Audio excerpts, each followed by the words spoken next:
మనం ఒకసారి ఊహించుకుంటే హ్మ్. గంటకు 112 కిలోమీటర్ల వేగంతో గాలితో పోటీపడుతూ పరిగెత్తే ఒక అద్భుతమైన జంతువు, ఆ, పసుపు రంగు శరీరం మీద నల్లటి మచ్చలు, ఆ, కంటిమూలల నుండి నోటి వరకు కన్నీటి చుక్కల ఆకారంలో ఉండే ఒక ప్రత్యేకమైన గీత. అవును. అదే ఆసియాటిక్ చిరుతపులి గురించే మాట్లాడుతున్నాను. మన దేశపు అడవుల్లో మైదానాల్లో ఒకప్పుడు దర్జాగా తిరిగిన ఈ ప్రాణిని మనమిప్పుడు చూడాలనుకుంటే ఎక్కడికి వెళ్ళాలి? ఏ జూకో ఏ అడవికో వెళితే లాభం లేదు కదా. ఎందుకంటే 1952లోనే మన దేశంలో ఈ చిరుతపులి అధికారికంగా అంతరించిపోయింది. ఆ, అంటే మన కళ్ల ముందే ఒక అద్భుతమైన జీవజాతి శాశ్వతంగా కనుమరుగైపోయింది. అవును, ఇది వినడానికి చాలా బాధాకరం. ఇలా ఎలా జరుగుతోంది? ఉమ్, అసలు మన చుట్టూ ఉన్న పర్యావరణంలో మనకు తెలియకుండానే ఏం నశించిపోతోంది? ఈరోజు మన ఈ లోతైన విశ్లేషణలో భారతదేశపు అపారమైన అటవీ, వన్యప్రాణి వనరుల గురించి, అలాగే ఆ సంపదను నాశనం చేస్తున్న కంటికి కనిపించని కారణాల గురించి, వాటిని కాపాడుకోవడానికి జరుగుతున్న ప్రయత్నాల గురించి చాలా లోతుగా విశ్లేషిద్దాం. ఖచ్చితంగా. ఈ ఆసియాటిక్ చిరుతపులి గురించి మనం మాట్లాడుకున్న వాస్తవం నిజంగానే చాలా ఆందోళన కలిగించే విషయం ఏంటంటే, పర్యావరణ వ్యవస్థ అనేది ఎక్కడో అడవుల్లో జరిగే విషయం మాత్రమే కాదు కదా. మనం పీల్చే గాలి, త్రాగే నీరు, తినే ఆహారం ఇవన్నీ ఒక సంక్లిష్టమైన వలలాంటి జీవ వ్యవస్థ ద్వారానే మనకు అందుతున్నాయి. రైట్. అంటే ఈ వ్యవస్థలో ప్రాథమిక ఉత్పత్తిదారులుగా అడవులు పోషించే పాత్ర చాలా కీలకమైనది అంటారు. అవును. చెట్లు, జంతువులు, కంటికి కనిపించని సూక్ష్మజీవులు అన్నీ ఒకదానికొకటి ముడిపడి ఉంటాయి కదా. ఇందులో ఏ ఒక్క దారం తెగిపోయినా ఆ ప్రభావం మొత్తం వలయం మీద పడుతుంది. చిరుతపులి అంతరించిపోవడం అనేది కేవలం ఒక జంతువు పోవడం కాదు, ఆ వలయంలో ఒక పెద్ద దారం తెగిపోవడం. ఈ వలయం గురించి మాట్లాడుతున్నాం కాబట్టి అసలు మన దగ్గరున్న అటవీ సంపద ఎంత పెద్దదో వింటే ఆశ్చర్యం కలుగుతుంది.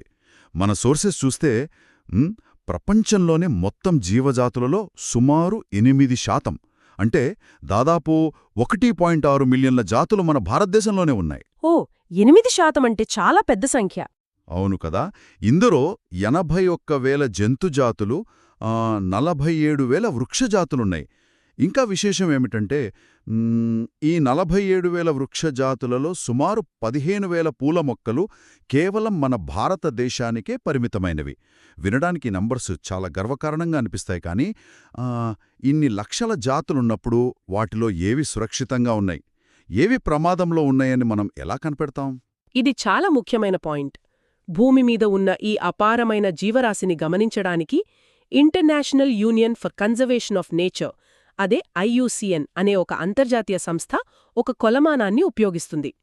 వారు కేవలం జాతుల పేర్లు రాయరు, వాటి పరిస్థితిని బట్టి ఒక హెచ్చరికల వ్యవస్థలాగా వాటిని విభజిస్తారు. అంటే ప్రమాదం తీవ్రతను బట్టి లెవెల్స్లాగా విభజిస్తారా? అవును, సరిగ్గా అలాగే. వాళ్ల నివేదిక ప్రకారం మన దేశంలో నమోదైన వృక్షజాతులలో 10%, అలాగే క్షీరదాలలో ఏకంగా 20% అంతరించిపోయే ప్రమాదంలో ఉన్నాయి. 20% క్షీరదాలు ప్రమాదంలో ఉన్నాయా? అబ్బా! అవును. దీన్ని అంచనా వేయడానికి IUCN కొన్ని వర్గీకరణలు చేసింది. మొదట సాధారణ జాతులు. వీటి జనాభా ప్రస్తుతానికి బాగానే ఉంది. ఆ తర్వాత పరిస్థితి కొంచెం విషమిస్తే వాటిని ముప్పు పొంచి ఉన్న జాతులు, అంటే వల్నరబుల్ అన్నమాట. ఉదాహరణకు ఆసియాటిక్ ఏనుగు, గంగానదిలో ఉండే డాల్ఫిన్ లాంటివి. ఓ, వీటికి సరైన రక్షణ కల్పించకపోతే ఏమవుతుంది? అప్పుడు పరిస్థితి ఇంకా దిగజారిపోయి అంతరించిపోతున్న జాతులు, అంటే ఎండేంజర్డ్ జాబితాలోకి వెళ్ళిపోతాయి. బ్లాక్ బక్, భారతీయ ఖడ్గమృగం, సింహం తోక ఉన్న కోతి, ఇవన్నీ ఈ అత్యంత ప్రమాదకరమైన దశలో ఉన్నాయి. ఏ మాత్రం నిర్లక్ష్యం చేసినా ఇవి శాశ్వతంగా కనుమరుగవుతాయి.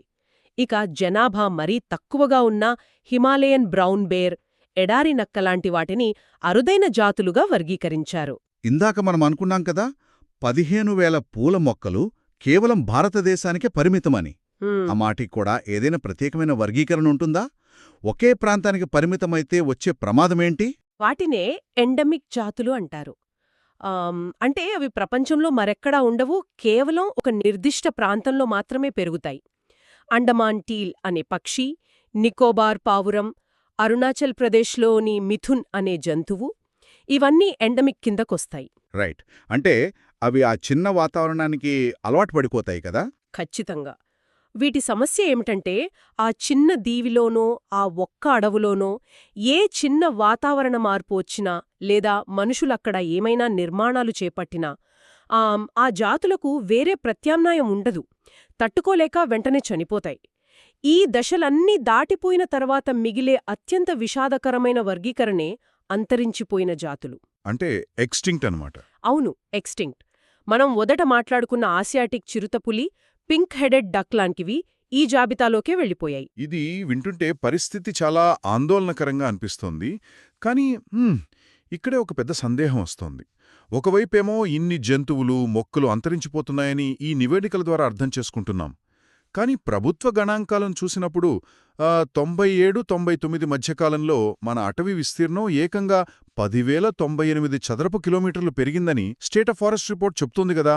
అవును, నివేదికల్లో అలాగే ఉంటుంది. మరి ఒకవైపు అడవులు 10,000 కిలోమీటర్లు పెరిగాయని చెబుతుంటే, ఇంకోవైపు అందులో ఉండే జాతులెందుకు అంతరించిపోతున్నాయి? అసలు ఈ నంబర్స్ వెనుకున్న నిజమేంటి? ఇక్కడొక పెద్ద భ్రమ దాగే ఉంది. ఆ నివేదికలలో ఉన్న అసలు లోపమేమిటంటే, అవి ప్రకృతి సిద్ధంగా పెరిగే సహజ అడవులకు కాంట్రాక్టర్లు లేదా ప్రభుత్వ ఏజెన్సీలు వాణిజ్య ప్రయోజనాల కోసం పెంచే తోటలకు మధ్య ఉన్న వ్యత్యాసాన్ని విస్మరించాయి. ఎక్కడో ఒక ఖాళీ స్థలంలో కలపకోసం 1,00,000 చెట్లను నాటేస్తే శాటిలైట్ కెమెరాకు అది పచ్చగా కనిపిస్తుంది కాబట్టి అటవీ విస్తీర్ణం కింద లెక్క కట్టేశారు. కాని అది అడవి కాదు కదా.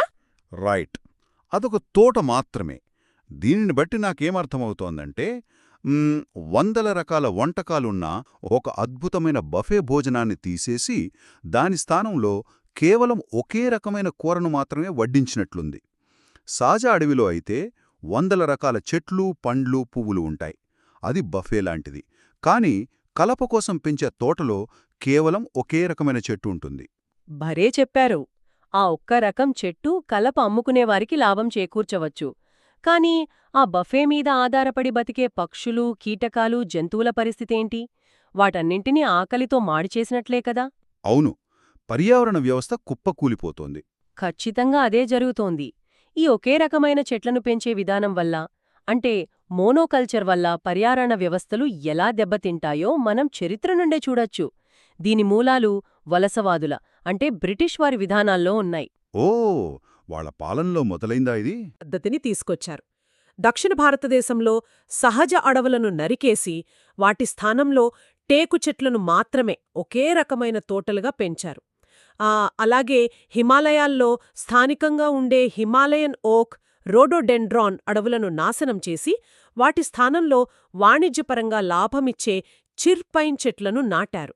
అంటే వందల ఏళ్లుగా అక్కడి వైవిధ్యమైన చెట్లపై ఆధారపడిన జంతువులకు ఆహారం దొరక్క, నివాసం లేక అంతరించిపోయే పరిస్థితి వచ్చిందన్నమాట. సో మన అడవుల నాశనానికి విత్తనం వేసింది బ్రిటిష్ వాళ్లే అంటారు. కాని వారు వెళ్ళిపోయి దశాబ్దాలు గడుస్తున్నాయి కదా. ఇప్పుడు మన స్వంత పాలనలో కూడా ఇన్ని జంతువులు అంతరించిపోతున్నాయి అంటే కేవలం ఆనాటి విధానాలను మాత్రమే మనం తప్పుబట్టలేం. స్వాతంత్ర్యం వచ్చాక మనం చేసిన తప్పులు కూడా ఏమైనా ఉన్నాయా? ఆఫ్కోర్స్ ఉన్నాయి. స్వాతంత్ర్యం వచ్చిన తర్వాత కూడా అడవుల విధ్వంసం ఆగలేదు. పైగా దాని స్వరూపం మారింది. ఏంటంటే కలప కోసం కాకుండా మన జనాభా అవసరాల కోసం అడవుల బలిపోయాయి. ముఖ్యంగా వ్యవసాయ విస్తరణ కోసం. 1951 నుండి 80 మధ్య కాలంలో ఏకంగా 26,200 చదరపు కిలోమీటర్ల అటవీ భూమిని వ్యవసాయ భూములుగా మార్చారు. 26,000 కిలోమీటర్లు? చాలా పెద్ద విస్తీర్ణం ఇది. అవును. అలాగే ఈశాన్య మధ్య భారతదేశంలో స్థానిక గిరిజనులు చేసే ఝూమ్, అంటే స్థలమార్పిడి వ్యవసాయం వల్ల కూడా అపారమైన అటవీ సంపద కాలిబూడిదయింది. అడవిని నరికి, కాల్చి వ్యవసాయం చేసి ఆ నేల సారం తగ్గాక మరో చోటికి వెళ్లడం దీని లక్షణం. ఒక పక్క జనాభాకి ఆహారం కావాలి కాబట్టి వ్యవసాయం కోసం అడవులను నరికేయాల్సి వచ్చింది. మరి భారీ అభివృద్ధి ప్రాజెక్టుల వల్ల కూడా అడవులు పోయాయని మన సోర్సెస్ చెబుతున్నాయి కదా.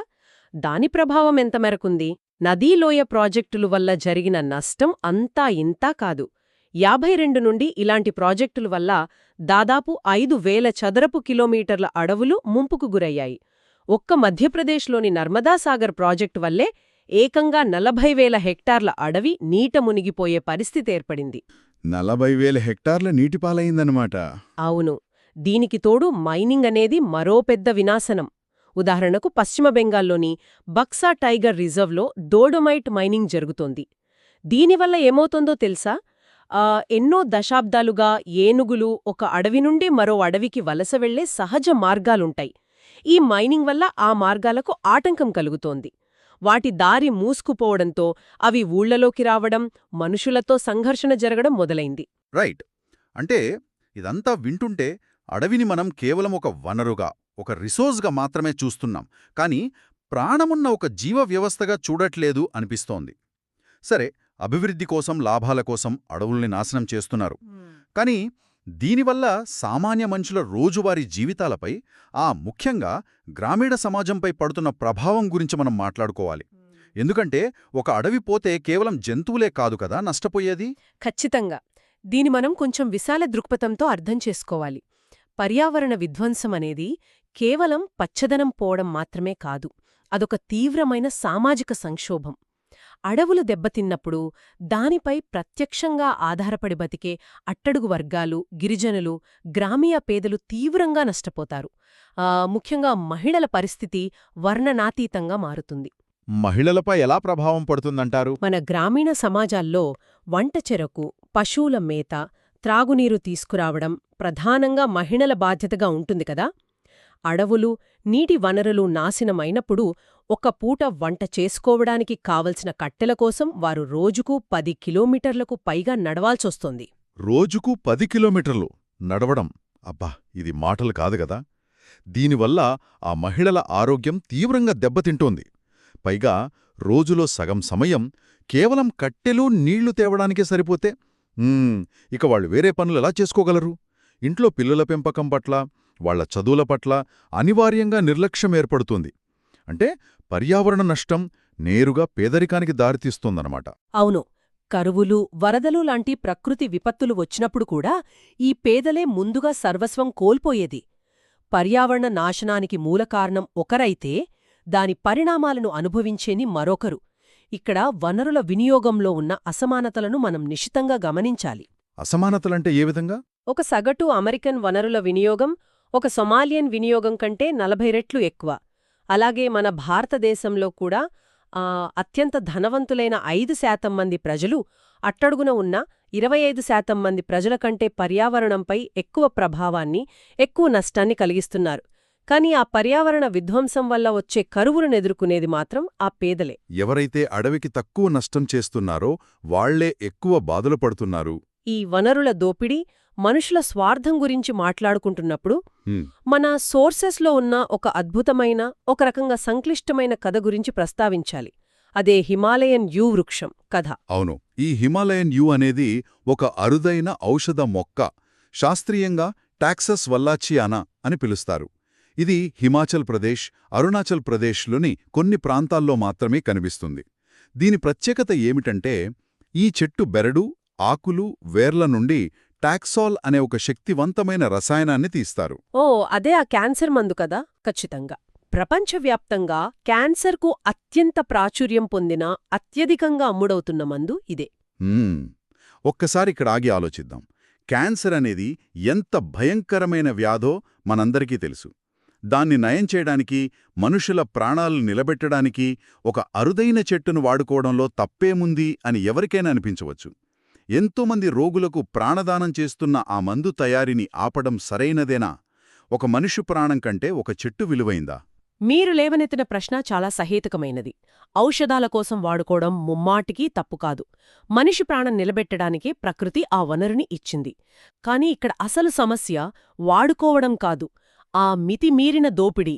ఏంటంటే క్యాన్సర్ మందు కోసం ఏకంగా ఆ చెట్లను వేళ్లతో సహా పీకేయడం, విపరీతంగా నరికేయడం వల్ల గత దశాబ్దంలోనే ఆ రాష్ట్రాల్లో వేలాది హిమాలయన్ యూ చెట్లు పూర్తిగా ఎండిపోయాయి. అంటే వాడే విధానం తప్పు అంటారు? అవును. ఇదే విధంగా ఏమాత్రం ముందుచూపు లేకుండా ఈ చెట్లను వాడేసుకుంటూ పోతే అతి త్వరలో ఆ జాతి పూర్తిగా అంతరించిపోతుంది. అప్పుడేమవుతుంది? 10 ఏళ్ల తర్వాత వచ్చే క్యాన్సర్ రోగులకు ఆ మందు శాశ్వతంగా దొరకకుండా పోతుంది. ఒక జీవజాతిని నాశనం చేయడమంటే భవిష్యత్తు తరాల హక్కును మనం కాలరాయడమే కదా. అద్భుతమైన విశ్లేషణ ఇది. వనరులను వాడుకోవడం వేరు, జాతిని తుడిచిపెట్టేయడం వేరు.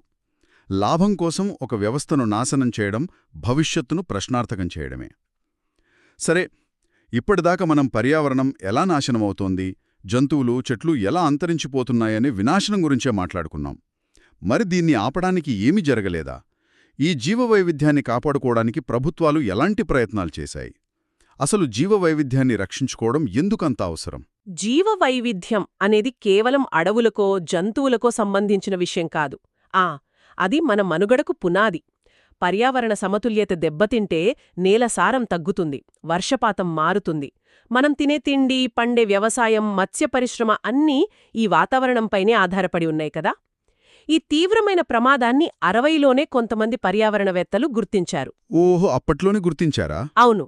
వన్యప్రాణుల సంరక్షణ కోసం జాతీయ స్థాయిలో ఒక కఠినమైన చట్టం కావాలని వారు బలంగా డిమాండ్ చేశారు.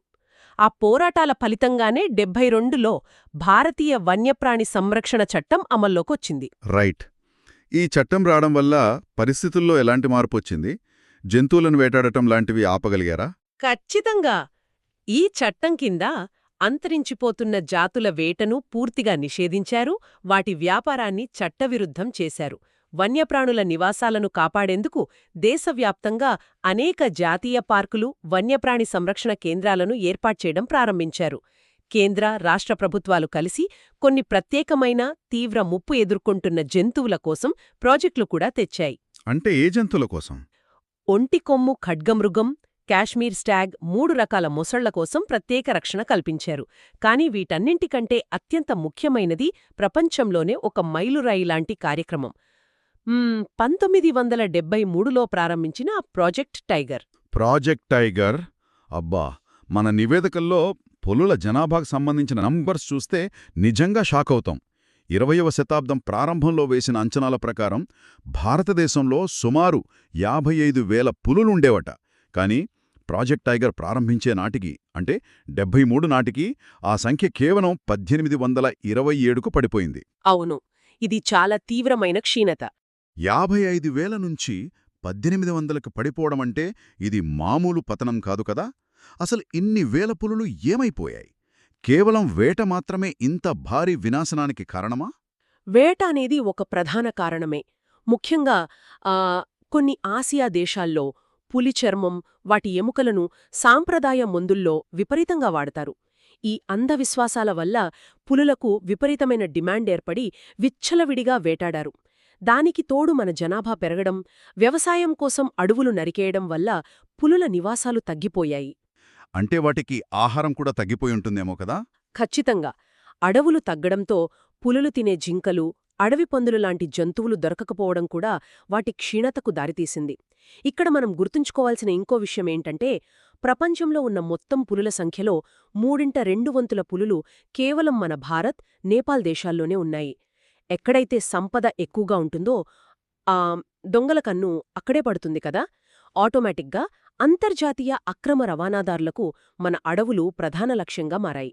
మరి 73లో ప్రాజెక్ట్ టైగర్ ప్రారంభించిన తర్వాత అప్పటి ప్రభుత్వాలు సాధించిన ప్రగతి ఏంటి? పులుల సంఖ్య ఏమన్నా పెరిగిందా? ఈ ప్రాజెక్ట్ ఆరంభంలో చాలా అద్భుతమైన విజయాలను సాధించింది.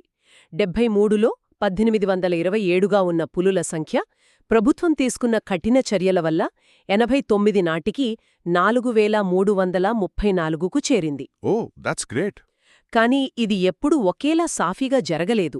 మళ్లీ స్మధ్యర్ల బెడద ఎక్కువై 93 నాటికి ఆ సంఖ్య 3,600కు పడిపోయింది. ఇలాంటి ఎత్తుపల్లాల మధ్య పులులను కాపాడేందుకు దేశవ్యాప్తంగా ఏకంగా 37,761 చదరపు కిలోమీటర్ల విస్తీర్ణంలో 27 టైగర్ రిజర్వ్లను ఏర్పాటు చేశారు. వావ్, చాలా పెద్ద ఏరియా కవర్ చేశారు. అవును, మీరు వినే ఉంటారు. ఉత్తరాఖండ్లోని కార్బెట్ నేషనల్ పార్క్, పశ్చిమ బెంగాల్లో సుందర్బన్స్, మధ్యప్రదేశ్లో బంధవ్గఢ్, రాజస్థాన్లో సరిస్కా, అస్సాంలో మానస్, కేరళలో పెరియార్, ఇవన్నీ ప్రాజెక్ట్ టైగర్ కిందకొచ్చేవే. ఇక్కడ నాకొక ఆలోచనొస్తోంది. ప్రాజెక్ట్ టైగర్ పేరుతో ప్రభుత్వం ఇన్ని వేల చదరపు కిలోమీటర్ల అడవిని, ఎంతో నిధులను కేవలం ఒకే ఒక్క జంతువును రక్షించడానికి ఎందుకు ఖర్చుపెట్టింది? ఇప్పుడు నాకు అర్థమవుతున్నదేంటంటే, పులులను రక్షించడమంటే కేవలం ఒక జంతువును రక్షించడం మాత్రమే కాదు, అదొక పెద్ద అడవిని మొత్తం జీవవైవిధ్యాన్ని రక్షించడానికి వేసిన ఒక గొడుగు లాంటిది అని మనం అర్థం చేసుకోవచ్చా? సరిగ్గా చెప్పారు. మీరు వాడిన ఆ గొడుగు అనే పదం పర్యావరణ పరిభాషలో చాలా ముఖ్యమైనది. దాన్ని అంబ్రెల్లా స్పీసీస్ అంటారు. ఏంటంటే ప్రాజెక్ట్ టైగర్ అనేది కేవలం అంతరించిపోతున్న ఒకే ఒక్క జంతువును కాపాడే కార్యక్రమం మాత్రమే కాదు. ఆహారపు గొలుసులో పులి అత్యున్నత స్థానంలో ఉంటుంది కదా. అవును, టాప్ ప్రెడేటర్. ఒక పులి బతకాలంటే దానికి వందలాది జింకలు, అడవి దున్నలు లాంటి ఆహారం కావాలి. ఆ జింకలు బతకాలంటే విశాలమైన పచ్చని అడవులు, మేతకోసం గడ్డి భూములు, త్రాగడానికి స్వచ్ఛమైన నీటి వనరులు కావాలి. అంటే మీరొక పులిని రక్షిస్తున్నారంటే ఆ పులి వెలుక ఉన్న వందలాది జంతువులను, వేలాది చెట్లను, విశాలమైన ఎకోసిస్టమ్ను సంరక్షిస్తున్నారన్నమాట. ఒక ఏకైక జీవిని కాపాడే నెపంతో మనం మొత్తం అటవీ వ్యవస్థను కాపాడుకుంటున్నాం. ఎంత అద్భుతమైన ఆలోచనిది!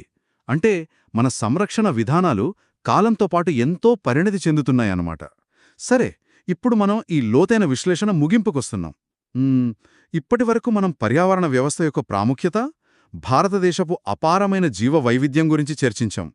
అలాగే పచ్చటి అడవుల ముసుగులో ఉన్న తోటల భ్రమ గురించి, వలసవాద విధానాల నుండి నేటి మైనింగ్ వరకు అడవులు ఎదుర్కొన్న విధ్వంసం గురించి మాట్లాడుకున్నాం. ఆ పర్యావరణ నష్టం వల్ల పేద ప్రజలు, ముఖ్యంగా మహిళలు ఎదుర్కొంటున్న కష్టాలు, ఆ తర్వాత వాటిని అడ్డుకోవడానికి ప్రాజెక్ట్ టైగర్ లాంటి గొప్ప సంరక్షణ చర్యలు ఎలా పనిచేశాయో చాలా లోతుగా విశ్లేషించాం. అవును. అయితే ఈ చర్చను ముగించే ముందు ఒక ముఖ్యమైన మార్పు గురించి మనం తప్పక చెప్పుకోవాలి. పర్యావరణ సంరక్షణ అనేది ఇప్పుడు కేవలం పులులు, ఏనుగులు, ఖడ్గమృగాల లాంటి పెద్ద జంతువుల చుట్టూ మాత్రమే తిరగడం లేదు. ఇందాక మనం అనుకున్న ఆ గొడుగు భావన ఎంతగా విస్తరిస్తోందంటే, ఒకప్పుడు కేవలం పెద్ద జంతువులకే పరిమితమైన సంరక్షణ చర్యలు నేడు చిన్న చిన్న కీటకాలను సైతం కాపాడే దిశగా మారుతున్నాయి. కొత్తగా వస్తున్న వన్యప్రాణి చట్టాల జాబితాల్లో ఇప్పుడు వందలాది రకాల సీతాకోకచిలుకలు, బీటిల్స్ వంటి చిన్న ప్రాణులకు కూడా చోటు దక్కుతోంది. జీవవైవిధ్యం అనే ఈ మహావృక్షంలో ప్రతి ప్రాణి ముఖ్యమేనని మనం ఇప్పుడు నెమ్మదిగా గుర్తిస్తున్నాం. నిజమే. మన సంరక్షణ పద్ధతులు ఎంతగా మారుతున్నాయంటే, ఇంతకాలం మనం కనీసం పట్టించుకోని కీటకాలకు కూడా అందులో అత్యంత ప్రాధాన్యత దక్కుతోంది. ఈ చర్చ ప్రారంభంలో మనం చెప్పుకున్నాం గదా, పర్యావరణం అనేది ఒక అద్భుతమైన సంక్లిష్టమైన వల అని. ఆ వలలో పులులు, ఏనుగులు లాంటివి లావాటి దారాలు. అయితే ఈ చిన్న కీటకాలు ఎవరికీ కనిపించని అదృశ్య దారాలు. కాబట్టి ముగించే ముందు మన చుట్టూ ఉన్న పరిసరాలను ఒక్కసారి గమనిస్తే, మన ఇంటి పెరట్లోనో, మన వీధి మూలనో ఉన్న ఒక చిన్న మొక్క మీద ఎవరి కంటికి సరిగ్గా కనిపించకుండా, ఏ పత్రికల హెడ్డింగ్స్లోకి ఎక్కకుండా, ఏ చిన్న జీవి ఈ పర్యావరణ వ్యవస్థను నిశ్శబ్దంగా తన భుజాలపై మోస్తుందో కదా. ఒకవేళ రేపొద్దున ఆ చిన్న జీవి లేకపోతే, ఆ అదృశ్య దారం తెగిపోతే ఈ పర్యావరణపు వలయం ఏమవుతుంది? దీని గురించి మనం ఒక్కసారి ఆలోచించాలి. మన ఈ లోతైన విశ్లేషణను ఇక్కడితో ముగిద్దాం.